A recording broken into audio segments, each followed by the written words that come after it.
Welcome, everyone, to the Bob and Brad podcast. I am joined by Rick Olderman, physical therapist, today, and we are doing a live event again, taking your questions on pain you may be having and trying our best to answer them. Rick, do you want to Hey, give Mike. people give people a little bit of information about you before we get going? Sure. I'm a sports and orthopedic physical therapist. Been doing this for almost 30 years. I've just completed my ninth book, so I've written a lot. I've done a lot of speaking. I love helping people, and I look at the body a little differently than um, most practitioners. So, and this is why I believe people are having chronic pain in the first place. So, um, yeah, it's about me.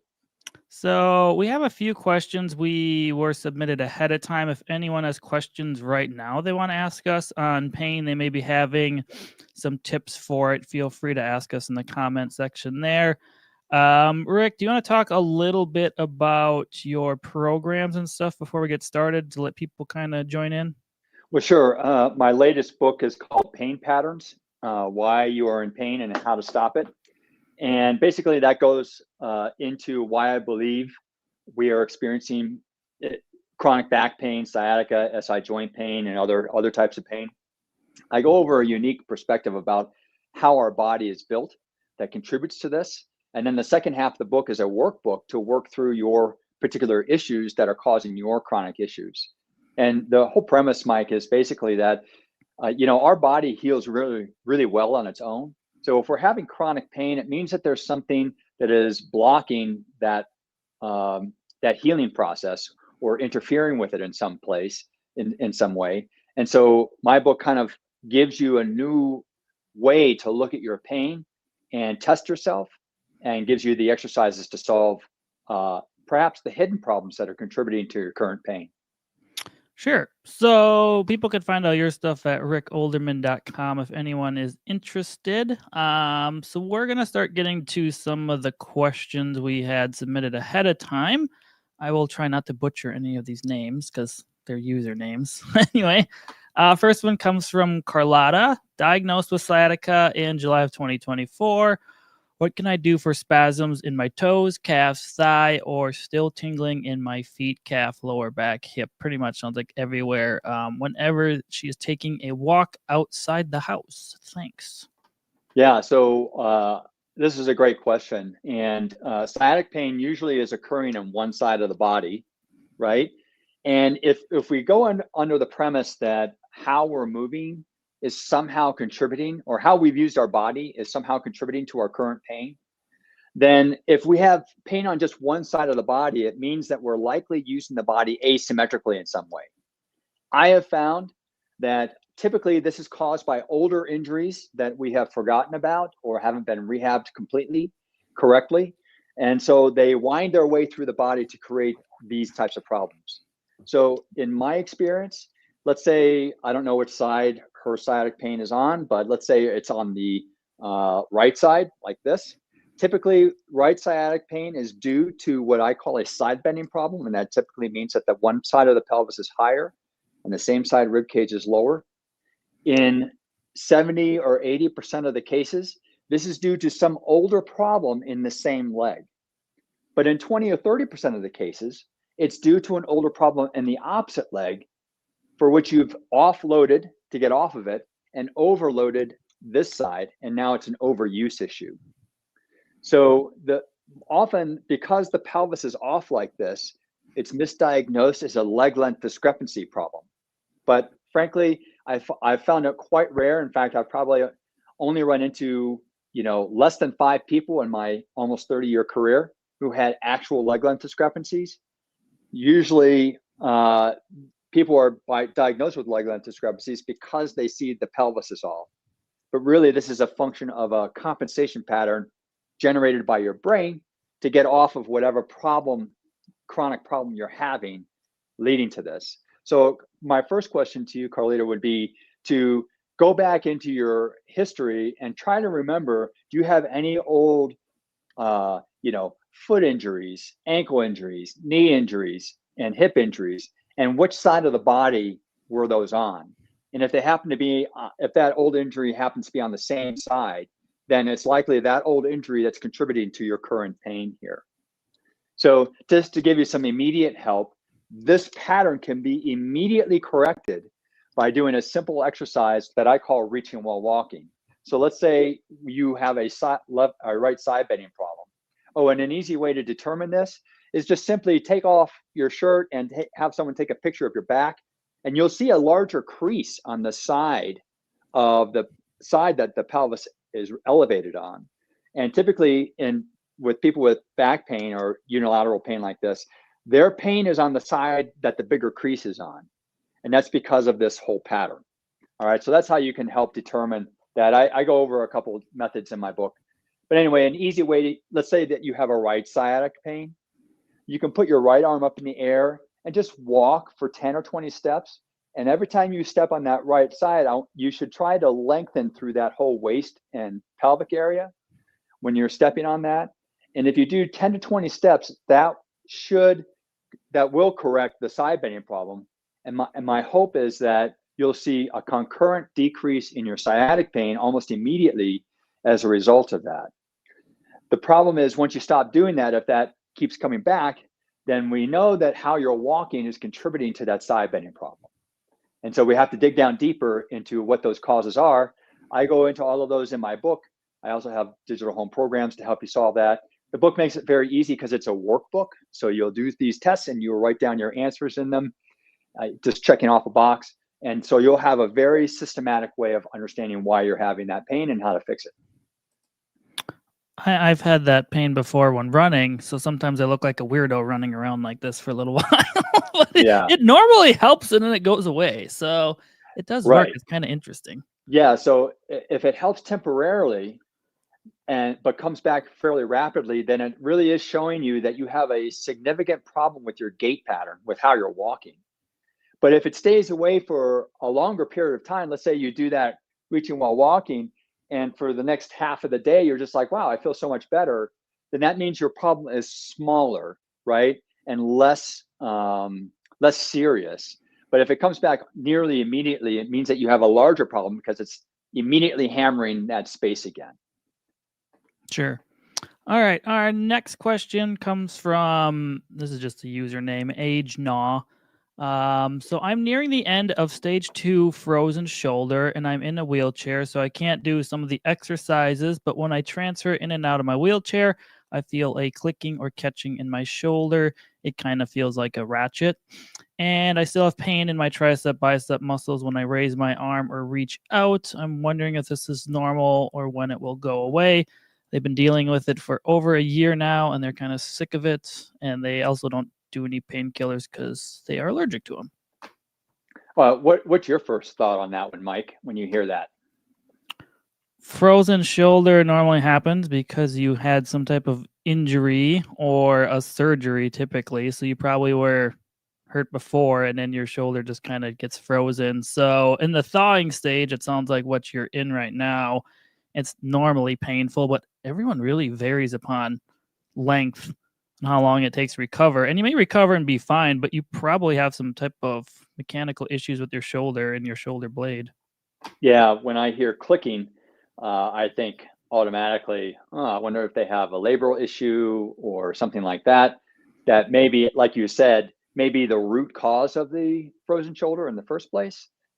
Most people get x-rays or MRIs of their shoulder, leading into frozen shoulder to rule out some kind of other structural issue. So if this person, I think, already had those, it's likely they developed one while their shoulder was frozen. So my guess is that it's likely that the shoulder blade, because the whole system has been frozen, I'm going to guess that the shoulder blade is not functioning well and is still stuck. And so when you move the arm around, what you're doing is moving an arm bone. I'll try and get closer here, so that you're moving this. The whole purpose of the shoulder blade is to rotate and elevate to assist the arm moving overhead. What I've noticed with a lot of patients who come to me who've had frozen shoulder is their therapist is focused on the range of motion of the shoulder, but they haven't focused on the motion of the shoulder blade. So what's happening is the shoulder blade is still stuck, but the arm bone may have normal range of motion, which means that you have actually excessive glenohumeral motion because the shoulder blade isn't contributing to that at all. So the clicking may be you bumping up into the top of the shoulder blade because the shoulder blade isn't moving. So if you're still seeing a therapist, or even a massage therapist, I would get them to start mobilizing the shoulder blade and trying to get that thing to start moving and get it off of your rib cage to contribute to arm motions. And I wonder if that would start taking care of it. Yeah, and then I'm assuming they probably have some tighter muscles back there too. I would say any stretches you can do that are comfortable. I realize in a wheelchair it's harder. Yeah. I'm assuming like your all fours rocking might be a good option. In the chair, they're gonna you're gonna have to put your hands on a countertop and roll your chair away like I am right now. Yes. Yeah. I mean, that's just something to try and stretch it out. But yeah, without actually seeing how limited the motion is, it's hard to kind of tell. Yeah, it's difficult to tell. So another one is if you pretend like, let's say this is a doorknob right here, you can hold on to the doorknob and slide and roll your wheelchair away to get the same effect as if you were on that table, stretching out the whole shoulder blade complex. But a lot of people who have had frozen shoulder, I find, need fairly specific mobilization techniques to the shoulder blade to get it off of their trunk because it's so adhered down from that, to get it off their trunk and start contributing to the shoulder motion itself. Yeah. The whole purpose of the shoulder blade is that it's supposed to support arm movement. So as the arm goes up at about 60 to 80 degrees, this shoulder blade should start coming away from the shoulder, from the spine, and rotating, which will rotate the socket upward into the air to support the arm as it's moving up in the air. So that's why it's so critical to get this guy moving, is because it is actually the foundation of all movement of the arm. And I just find that most therapists are missing shoulder blade mobilization as part of the issue. Yeah, and if some people, there are some devices you can kind of use somewhat to help with that, but the problem is you have to lie on the floor on your back, and this person's in a wheelchair, so they can't really do that. But for other people, I guess it's an option. Yeah, but are you thinking about like a wand or a cane or something like that, Mike? Or Well, I'm thinking we have a thing called a back pod from someone, but just something in your shoulder blade scapular area, and you're laying down on it, and then you kind of do, either snow angels or just something that kind of go up and down in there while that's back there. But I suppose if you can't even lift it up there, that's probably going to be hard. Yeah, so I think something that you can do to maybe start getting that shoulder blade moving is just simply rounding the spine and bringing it back, right? Just to start getting that thing moving. Yeah. But also, one of the landmarks of the shoulder blade is that this part of the shoulder blade should be coming to the midpoint of the thoracic spine as the arm is up in the air.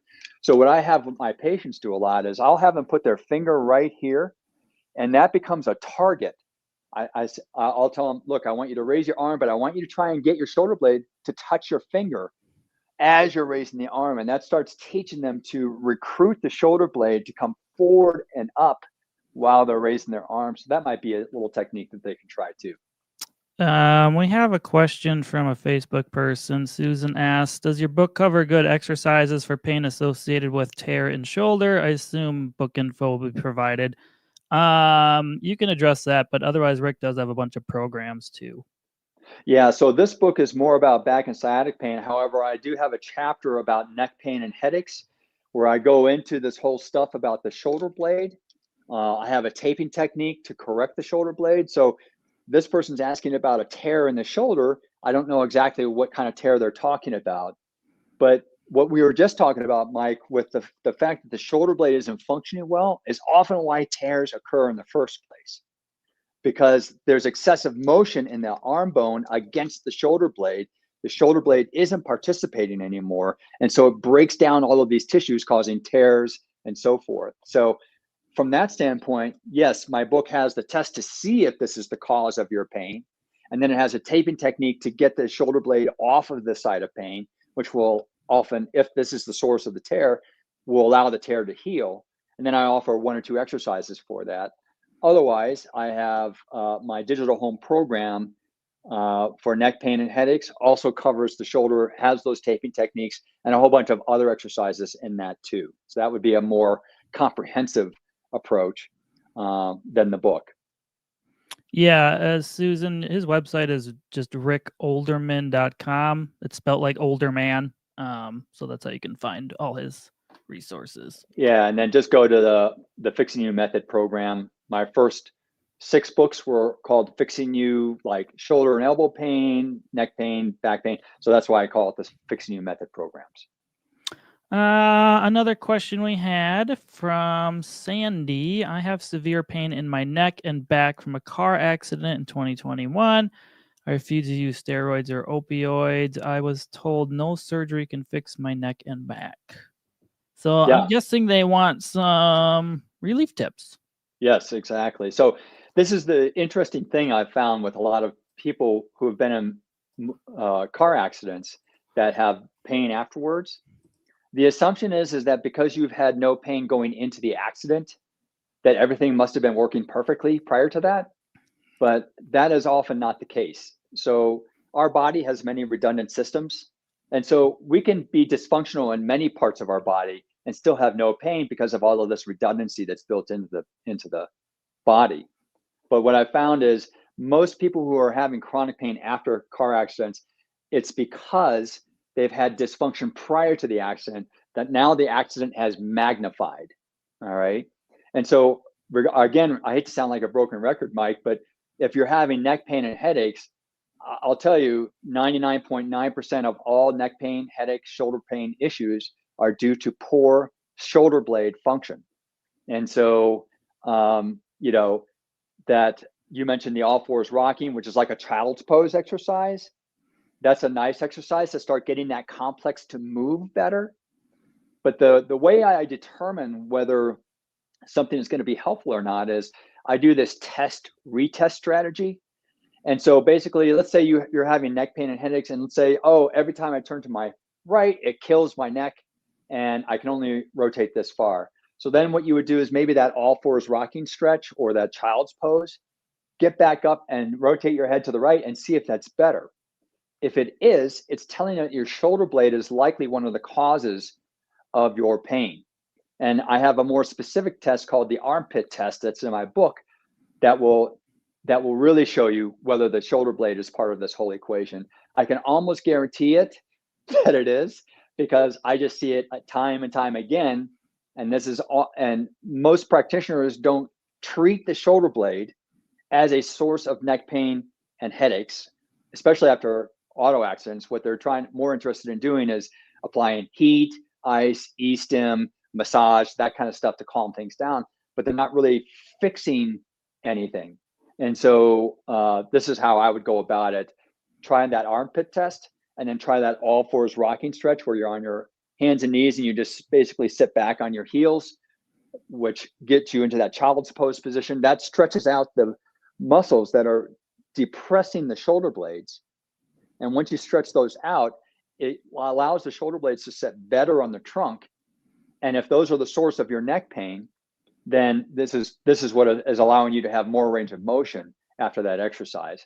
If that helps at all, then I would go down this road of solving the shoulder blades as the way that you're going to get better. So they didn't specify what part of the back. I always assume low back when people just say back, but are there any tips for her with the low back? Well, especially because she mentioned neck pain, I'm going to guess it's more mid-thoracic spine. Sure. I'm going to guess, but I could be wrong. In which case, it would definitely be the shoulder blades again. But if it was the low back, so the most common problem with low back pain is that the spine is arching too much. So if you lay on the ground and with your legs straight and your back hurts, but when it feels better when your knees are bent, then that means that when you're bending your knees, you're flattening your spine basically. So it's basically saying that you're having back pain because of too much arching in your back. So I would do that little test that I just described on the ground, see whether your back feels better with legs straight versus knees bent.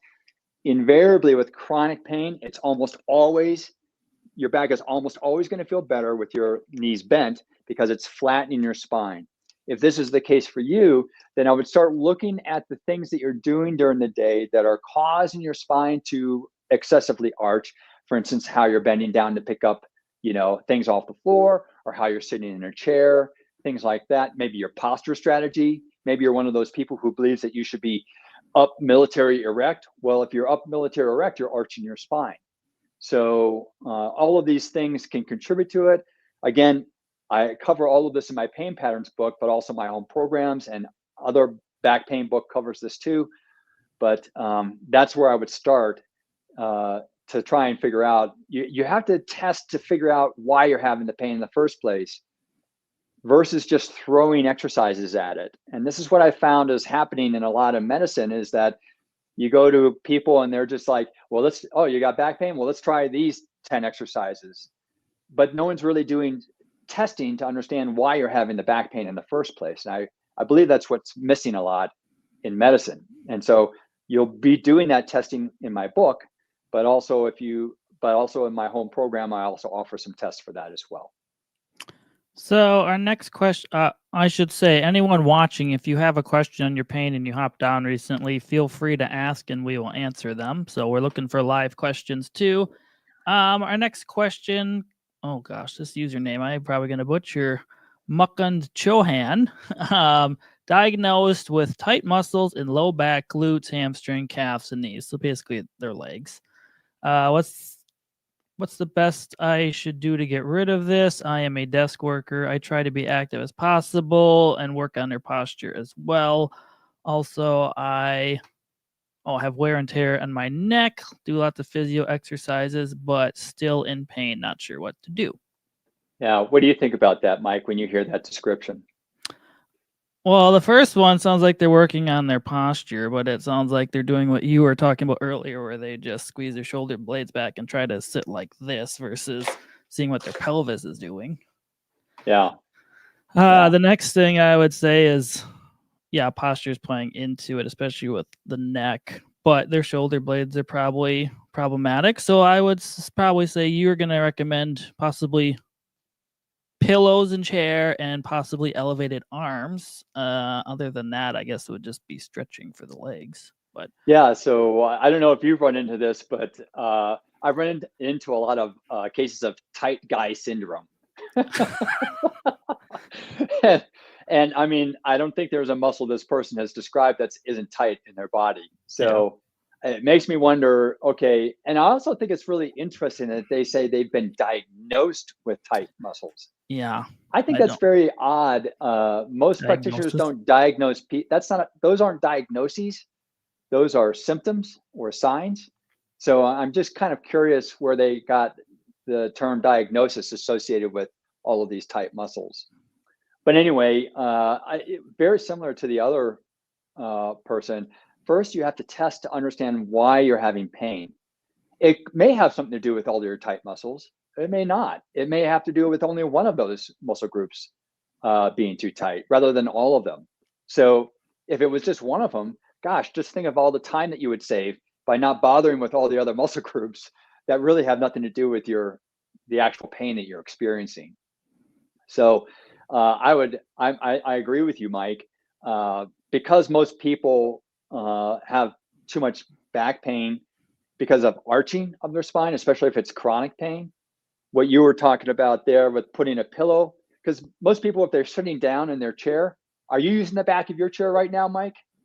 Yeah, but this is a fancy chair and it has its own little built-in adjustable lumbar support and very adjustable arms that can go in and high. And I have a fancy chair. Yeah. Look how much higher I am already. Like I can go way up and down. Even people with fancy chairs don't really use the back of their chair. And so I'm going to just back up here and we'll rotate that down a little bit. So here I am sitting. So even in a fancy chair, what happens is most people are sitting forward in their chair to type on their computer screen, where their back is completely unsupported.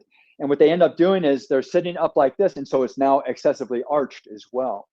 So one of the things I have in my home programs is that I have them stuff a pillow or two from their bed at the back of their chair, which brings the back of the chair up to them and gives them something to relax into. That alone has been life-changing for a lot of people who have been, complaints of low back pain or neck pain. So, and depending on how tall you are, you may be too short for your feet to reach the ground. And so in that case, what you want to put is a block or something or books underneath your feet to bring them up. This is especially if you've already tested and found that you have an extension problem, which we just talked about a few minutes ago. And you would do that lying down test to see whether your back felt better with your legs straight or bent. So if your back felt better with your legs bent, then you want to try and bend your legs even more while you're sitting. And you only want to do that, though, if your back is supported, because otherwise then you just end up, your knees come up, it throws you back. And if you don't have any support, you're just constantly in this struggle. So putting a book underneath your feet, putting pillows behind your back will support your body in a way it's probably isn't getting supported right now. And then what you were referring to, Mike, is that most people, when they're typing on their computer, their arms are not being supported by the arms on their chairs, because the arms on their chairs are down here or out here, but their hands are up here. And so this whole shoulder girdle system, which has significant attachments into the neck and head, is unsupported and overly working throughout the day. So what I have people do is, again, you get another pillow from your bed, you fold it in half and put it between your body and the arm of the chair, rest your elbow on it, and wherever that is, your elbow should be roughly 90 degrees bend, at the seam of your shirt here. Wherever your hands are at this point is where your keyboard should be. And if your keyboard is, say, up here, well, then you've lost any support that the arms of your chair or the pillows could offer you. But I found even expensive chairs, the arms never can come in close enough to people's bodies to actually support the arm and shoulder girdle system. They're always either out here or something like that. And that's why the pillows have just been a beautiful, easy, cheap solution to creating a perfect chair for yourself. So those would be the things that I would try, for people with ergonomics and having pain. But again, if you don't test why you're having pain, then you won't really know what to do. And that's where it all has to start. Yeah, I mean, for an example, because this person was talking about neck pain. Was it? Yeah, neck pain. I mean, you could see if I put mine all the way down, like you could see kind of where my shoulders are. Well, this side's probably better. You can see how they kind of go down. If I put them all the way up, you can see how much more support I have now.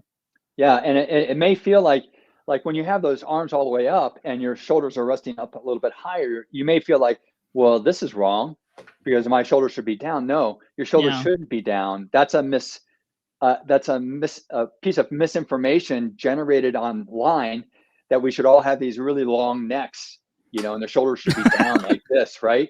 And that comes from dance, yoga, and Pilates, believing that, all necks should be long and pretty. Well, that is actually scapular dysfunction creating that. So no, your shoulders should feel like they're resting perhaps a half inch or an inch higher than normal. And I can almost guarantee that if you actually rest your shoulders a half inch or inch higher than normal, I bet you a lot of your neck pain and headaches will go away. I think I have to switch my chairs with my house chair and this one, because this one goes a little higher than my house chair. And I'm on that one more, so I might have to switch. Yeah. We got a question from Facebook just came in. Eveline, I believe that's how you say your name. Wondering what to do about severe lumbar spinal stenosis and the constant pain and stiffness in hips, knees, and lower legs. Yeah, well, spinal stenosis falls into that category of extension problems. So what was her name again, Mike? Janine? I think it's Eveline. Eveline. So Eveline, again, you always have to test to see what the answers are first. If you're not testing, then you're not really understanding what to do. And so again, that's the very same test we just mentioned again, lying down with your legs straight versus knees bent. Especially with spinal stenosis, you should find that your back feels much better with your knees bent. So this will inform everything else that you need to do in your life to create comfort in your low back. You need to remove sources of extension in the back. And in sitting, it's using those pillows like I just described. And then another thing that contributes to this is when we stand and walk, many people are locking their knees when they stand and walk. Well, if you stand up right now, I'm sorry, was it Evangeline? Eveline. Eveline? Okay, Eveline. Sorry, I can't remember that for some reason. But anyway, if you stand up right now, Eveline, and lock your knees back, you'll find that your back is arching more when you lock your knees. And I find a lot of people tend to lock their knees when they stand, and they're more importantly, they're also doing this when they're walking, because they're creating a strong heel strike pattern that immediately, once the heels touches the ground, it locks the knee, which throws the back into this arched position. So simply unlocking the knees when you're standing and walking a little bit, and supporting your back when you're sitting like that into less of an extended or arched position and more of a flexed or flattened position, should reduce significant amounts of pain associated with your stenosis. Do you want to show that quick, just in case they don't understand what you're talking about? Show the what? The lock knees and bent knee. Oh, sure. Yeah. So I'll show it up with my skeleton. Your microphone at least moves around, so. Yeah. So basically what's happening is, and Evelyn, you can try this yourself, and everyone else who's listening who isn't driving, you can try this yourself. Just stand up for the next 30 or 60 seconds and see whether you tend to lock your knees. And a lot of people are locking one or both knees when they stand. And so what that does is, when your knees lock, it pitches the pelvis forward immediately. And you'll even find that when you're locking your knees, oh yeah, I feel tension in my low back now when I do that. And yes, it is arching. So even test yourself, and then simply unlock your knees just a little bit, and you'll find that that tension immediately goes away. And then if you lock them one more time, you'll say, oh yeah, there it is again. So that's your confirmation that that locking the knees is contributing to arching of your spine. And if you did that test where you figure out whether your spine feels better with knees straight or bent, you'll find, especially with spinal stenosis, it will always feel better with your knees bent, because stenosis is an extension phenomena. All right. So you'll simply have to start learning how to unlock your knees. And in my home program, I have a taping technique for the knees to get you to remind you to unlock these more often. I had a guy just the other week who emailed me and said, he had sciatic pain and for the last 3 years, and he did the knee taping technique he had, and his pain was gone in 3 days, when he had been to, tons of practitioners, MRI scans over the last 3 years. And it was that simple. He was just locking his knees when he was walking and standing, and that took away all of his sciatic pain. Yeah, I did that knee tape trick early on when I switched. Yeah, it's a helpful reminder. You don't realize how often you kind of go into that pattern. It is. And also, Mike, I associate the knee locking also with a stress and anxiety response, because a lot of people who are stressed are locked into this kind of arched, alert posture a lot. And that includes the knee locking aspect of their posture. So they'll lock and be, kind of in this alert position a lot, or stressed position. And so that's one of the things that's contributing to the tension and excessive arching of the lumbar spine. You say I'm a panicked alert person, or? This is Mike. This is actually an intervention. Oh, live. Live. Everyone join in. Yeah. Pick on Mike session right now. That's right. Another question we had submitted beforehand is from Mary. What exercises do you recommend for tight right hip flexor? Can't bring right knee to chest. Your advice is appreciated. So Rick and I kind of talked about this a little ahead of time. I don't know if they're getting the muscle group confused, or they're just saying they can't bring themselves into hip flexion. But yeah. Yeah, so the hip flexors are found in the front of the hip. So if you're bringing the knee to your chest, those muscles will be shortening. So they shouldn't be restricting that motion at all. So that's why Mike and I are a little confused about the description of your hip flexors being too tight, restricting this motion. If anything, I would think maybe your hamstrings or something like that. But the other thought that came to mind is, if you have a femoral head tracking problem, it's something that's called an anterior femoral glide syndrome. If the more that your hip is flexing, this femur head in its socket is drifting forward anteriorly. That's why it's called an anterior femoral glide syndrome. And so as you bring that knee into more flexion, what may be happening is that the axis of rotation of your hip joint may be sliding forward and restricting that motion. And if so, that then causes impingement pain in the hip socket, groin, and so forth itself.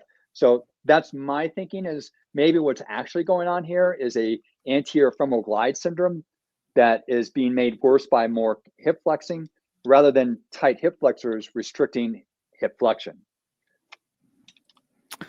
Well, we ran through all the questions people submitted ahead of time. If anyone watching right now has some questions, feel free to chime in. Rick, is there anything you'd like to discuss or talk about to fill this void?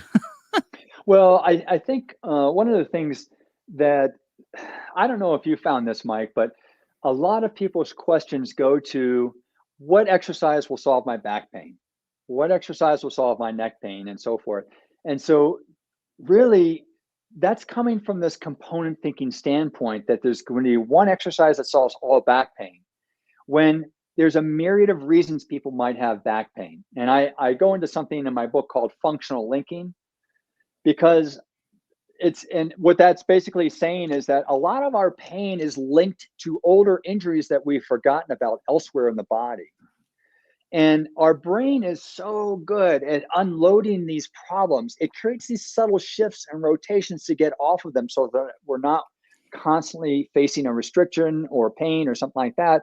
But many years down the road, these wind themselves through the body to create these, like what we mentioned before, the side bending problem, or an extension problem, or a scapular depression problem, and so forth. So I offer, this is why I believe this book is so important, is because it offers the test to first understand the pattern of pain that you have, and then it offers the test to tell you why you're having that pattern of pain.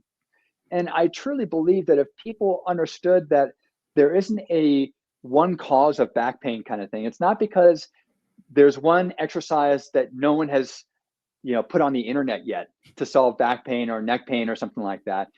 And the reason there's so much confusion is because the assumption is that there is one exercise or two exercises that solve all back pain, but there isn't, because we all have a unique history. We have unique genetics, biomechanics. We've all played different sports. We all have emotional, histories that are different from each other. So there's so many different components of how our body is put together that there can't be a one size fits all kind of solution. And that's why testing is so critical to understanding actually why you're having the pain, rather than just throwing exercises at it.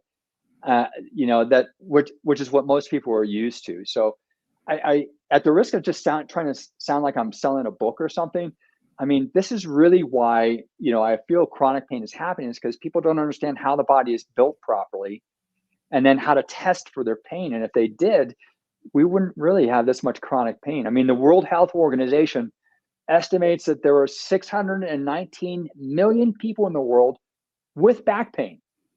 And I'm going to guess 99.9% of all those people have had treatment or seen a doctor or something about it.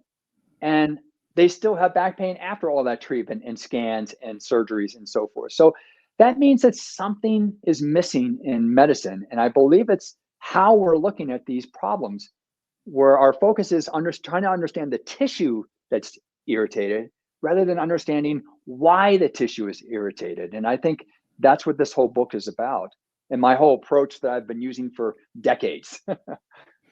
Since we don't have more questions, I will ask one of a scenario with a real patient I'm working with right now. So this person they're in their 80s. They had a reverse shoulder replacement. So for people who don't know what that is, like a shoulder replacement is they put some hardware in your shoulder joint to replace it. Reverse is they just kind of do the opposite motion of normal.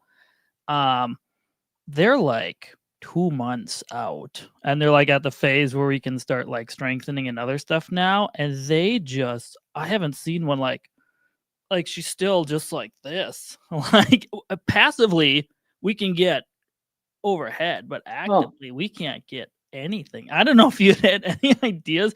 Me and the one therapist have been trying different things, but it's just like, the problem is during like the active assist phase where the good arm helps, that arm is terrible too. That one needs surgery as well. So it's like a double whammy, but I'm just struggling. I don't even know what else to do. I don't know if you had any ideas.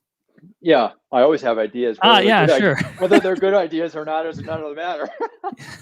But basically, the reversal that Mike's talking about is that the ball and socket have been reversed in the shoulder.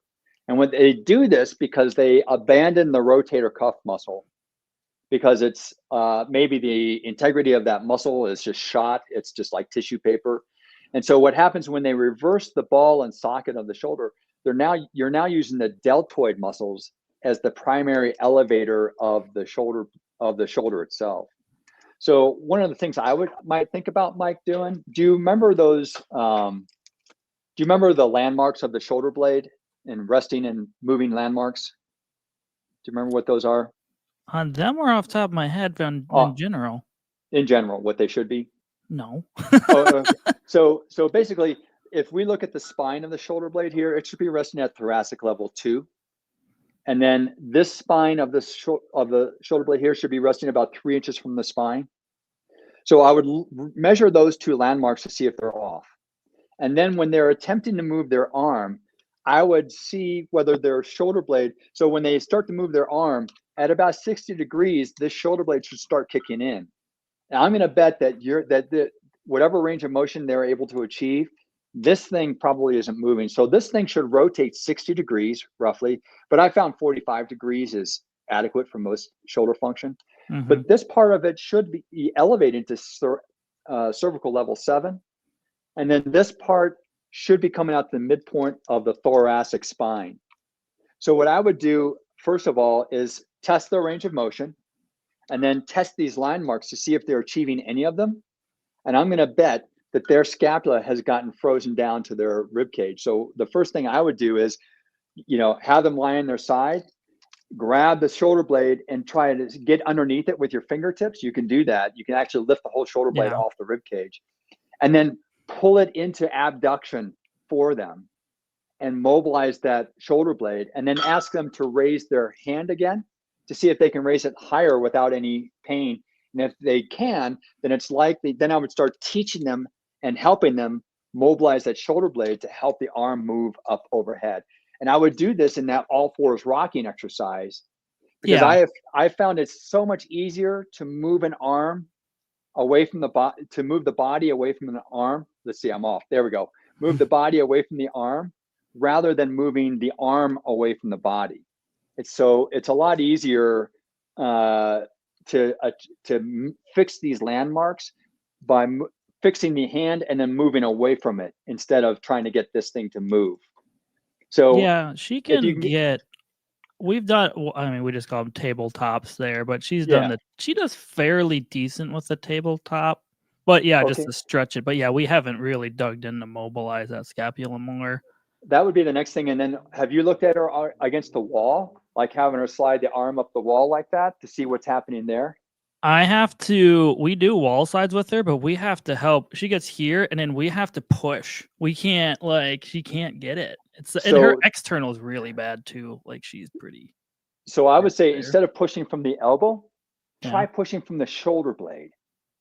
Oh, to help and see if the shoulder blade is the thing that helps that arm get up in the air.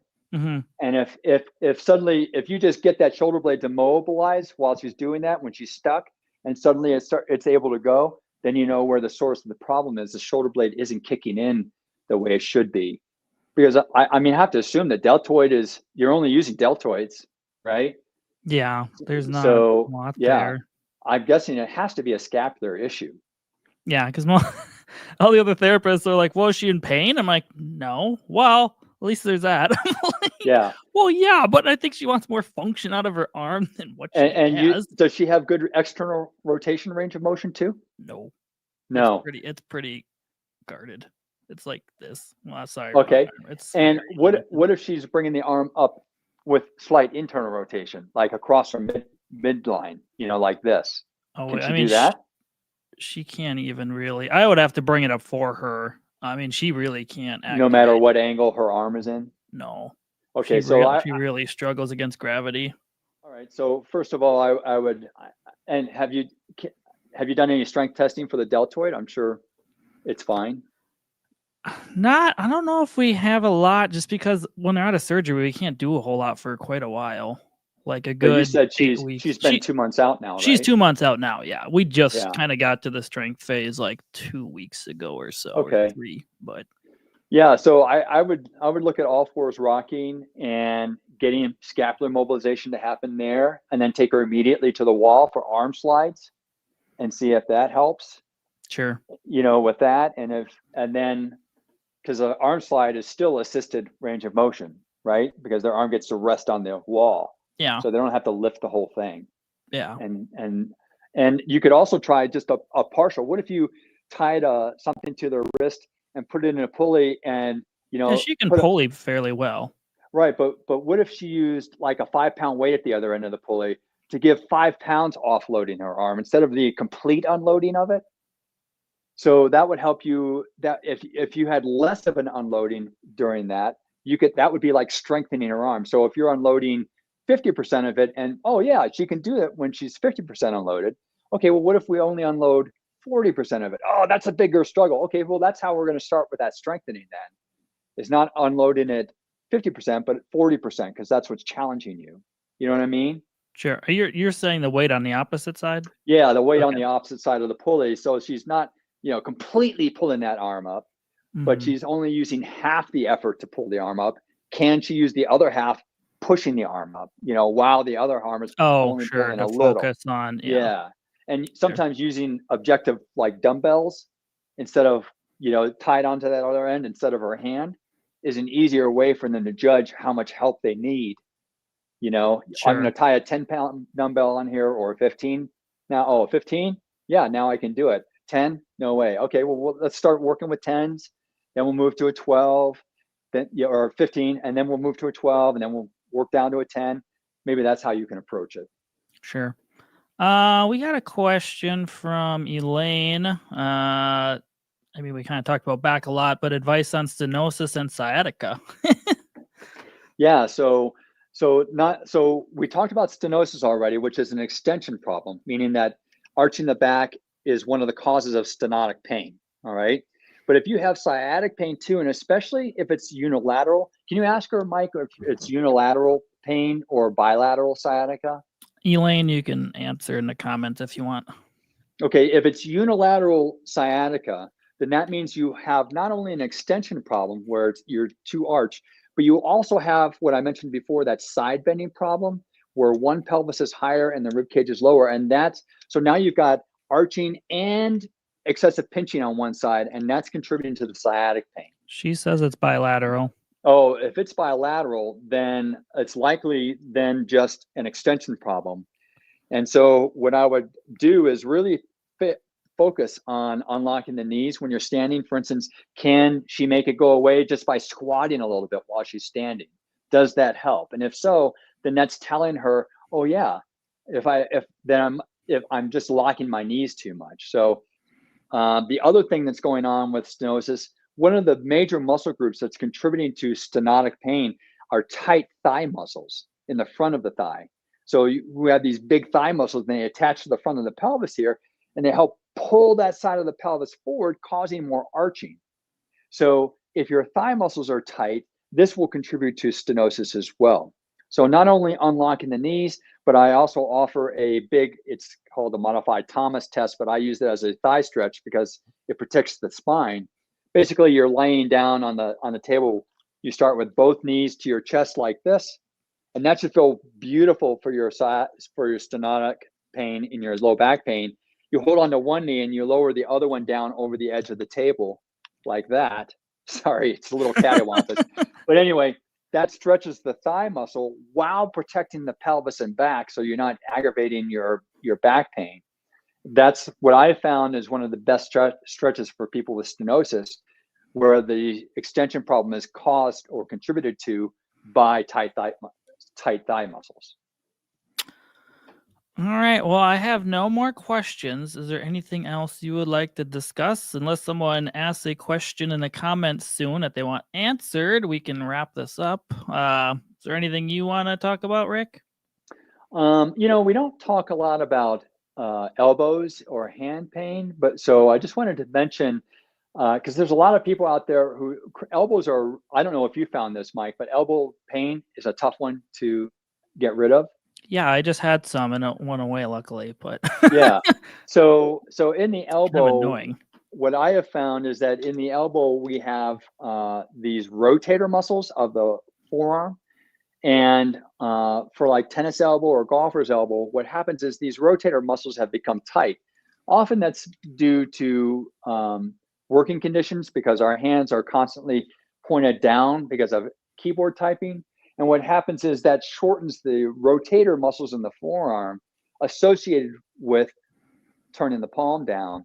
So simply starting to every now and then take a break, rotate the palm up, and then take your other hand and help rotate that forearm even more. You'll feel a stretch through the forearm, and this will start to unravel some elbow issues. And then the last thing that I wanted to mention were people with plantar fasciitis. Um, Plantar fasciitis is often due to tight calf and soleus issues, and I have a test for that in the book as well. But the reason the calf and soleus are tight is because of how people are sleeping. And so I recommend something called a dorsal night splint, which usually solves most plantar fasciitis issues associated with tight calf and soleus muscles. Elaine just chimed in again, who was the bilateral sciatica Oh, okay. stenosis. She just said, would the tight hip flexors be a factor also? Yeah, that's kind of what Rick was talking about when he's holding the skeleton. So you essentially just lay on something that's higher off the ground. If you happen to have a firm bed, you can try it. Otherwise, Rick said people go on countertops and stuff. But Yeah. I have people doing it on countertops, dining room tables. I have a picture of it in my book. It's in my home programs. yeah, you It's pretty so much. interesting. I So can't I really think, do it. yeah, it's hard to do Yeah, in a talking like chair. this, but this is really interesting. So a lot of people don't understand that the thigh muscles are hip flexors. All right, because they attach to the front of the pelvis, they help flex the hip. And what I bet you she's talking about, Mike, are the psoas muscles. And I have found that I found that the psoas muscles aren't as important in the generation of pain to lumbar stenosis because they're right against the spine. Tightness here is usually responding to larger systemic problems in the body, like tight thigh muscles, locking the knee, or other sources of excessive arching. What happens is back pain ensues, and then the psoas muscles start to contract around that pain in response to the pain rather than the cause of pain. Now, a lot of you will probably say, well, if someone's worked on my psoas muscles and my back feels better temporarily. Well, yes, it's not that they're not going to get rid of your pain. I'm saying they're not the source of why you're having the pain. They're responding to the other issues that are causing your back pain. So I'm wondering if that's what she means by, hip flexors. Most people are saying, see psoas as the hip flexors. I find, the psoas isn't the primary hip flexor. It's these guys that are doing most of the work. These guys help out once you're up past this range of motion, and they help initiate hip flexion. But I find that the quads seem to be much more important in this whole scheme of things than the psoas muscles. The psoas are pretty deep. I had one get pretty tight on me, and you feel it more like in your abdomen when they Yes. get so tight. You don't really feel it in your hip itself. Yeah, I used to, early in my career, I used to massage the psoas thinking that's going to be causing the back pain, but it was only at best a temporary solution. I would have to do it again and again and again. And that's why I started trying to figure out, okay, what's going on here? I shouldn't have to do this all the time. You didn't like doing it all the time? Once is enough. Well, I'm assuming trying to massage in there is hard. I had to use Oh like a yeah. special tool to like lay on to Yeah. try to get to mine. It's unpleasant, as for the patient, and it's unpleasant for the practitioner too. Yeah, you kind of have to go like, for the average person, you kind of have to go like outside of your belly button almost a little bit and just press down really hard, Yeah. kind of to get to them. So, Yeah. All right. Well, I don't have any more questions here. I think we can wrap it up for now. Rick and I will do another live event next month. So if anyone has any questions, let us know. We haven't picked a theme for that yet, but Rick, do you want to mention your website and book again before we go? Oh, sure. My website is rick@rickolderman.com. I'm not a social media guru, so if you want to get in touch with me, just use the contact form there. That's the easiest way. And that's where you'll find all of my books and all of my home programs. My latest book is called Pain Patterns. Mike, I'm not sure if you're going to put a link to that book on Amazon in here or not, I but can, yeah, I'll link it when I can't link it okay, at the moment. I'll link it yeah. later if people see That's it, though. that's fine. But then one of the nice things about the book is that all of the tests and the exercises in the book are found as videos on my website. And so you can be assured that you're doing everything correctly that way. Just log into them on my website. And then also, if you need more comprehensive help, then my home programs would be a much more comprehensive solution. But the pain patterns information should get people started strongly. And for most people, this will solve almost all of their pain. And if people really can't figure it out and hate reading, you can see Rick through telecommunications through his website if you would like to. Oh, yeah, I do telehealth visits. And then also my YouTube channel has a whole bunch of videos I've made. I've made hundreds of videos there to help people, understand why they're having pain too. So check those out too. Well, thank you everyone for the questions, and thank you, Rick, for joining me today. We will be back again next month, early sometime in February. Great. Thanks for having me, Mike, and Happy New Year, everyone.